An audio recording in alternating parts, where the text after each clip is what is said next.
The House of Representatives is moving full steam ahead with efforts to strengthen the powers of the Independent Commission for Infrastructure, or ICI. With deliberations underway, lawmakers are hoping to cross the finish line and pass the bills by the end of the month. Our Mela Lismoras reports.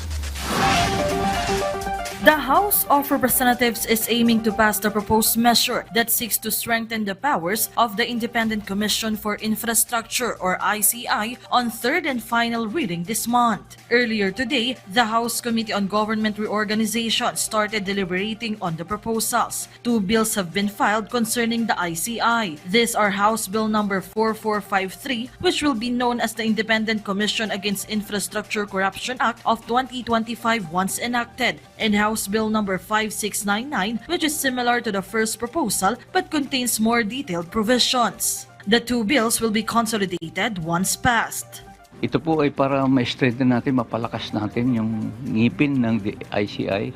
Kung alam naman natin pala, wala silang mga contempt powers, kaya yung subpoena powers, bibigyan din natin sila ng mga karapatan na yung hold departure order, wala. At saka yung direct sana. Yung mga kumapabasa natin itong bill na ito, direkta na sila mag-file ng kaso sa direkta sa Sandigan Bayan. At present, the ICI is focused on investigating the alleged anomalous flood control projects in the country. According to ACT Teachers Party List Representative Antonio Tino, aside from that, there should also be a probe on alleged corruption in farm-to-market road projects. They have thus filed House Resolution number 421 to have several House committees look into the matter. Tino stressed that curbing the alleged irregularities in these road projects would greatly benefit not only the farmers but also the consumers.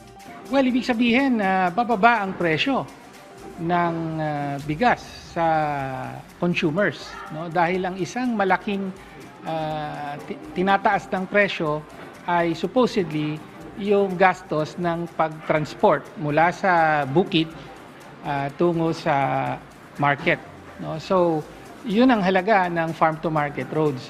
Magpapamura sa presyo ng bigas kung magiging maayos ang logistics o yung transportasyon ng produkto. Meanwhile, House Committee on Public Accounts Chair Terry Ridon said that this month, they will also begin discussions on issues surrounding the Manila Bay Dolomite Beach project. Mela Lismoras from the National TV Network for a new and better Philippines.